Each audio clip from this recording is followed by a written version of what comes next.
There's no question that working and moving a dumpster is one of the worst jobs you can do, and trying to do it by yourself is even worse, especially when you've got to go up slopes, you've got weather issues, you've got rough terrain. It's one of the most dangerous jobs, definitely at an apartment complex or that type of facility. Most of the time when you see an employee trying to get that done, they're going to be trying to push it. In a situation when you either got to push it up the incline or you got to push it over the rough surfaces again, that's where your strains and your sprains are going to come into play.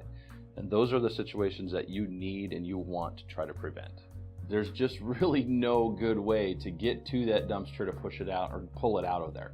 So, and then typically what we are also seeing is that it's one employee versus two a lot of times, especially at some of these smaller apartment complexes. They don't always have extra employees, or they don't have extra time to do that. Back and shoulder injuries are unique because there is the aspect of fraud. When there's fraud involved, typically it's with your strains and your sprains because they can say what they want.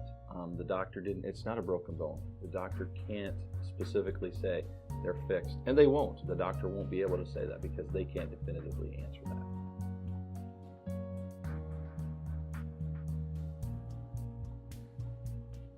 With a WasteCaddy, we're trying to engineer out the situations with back strains, potential for shoulder injury, and then moving, slipping, and falling. Those are your three biggest areas, and for sure in these type of employer situations, that's where your most of your claims are going to come from.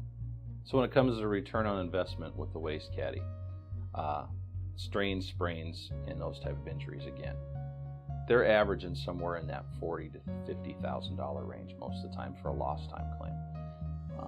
Anytime we can get a situation where it's going to cost $5,000 to simply make that go away, because it doesn't happen to begin with if you're using the WasteCaddy, it's not an issue.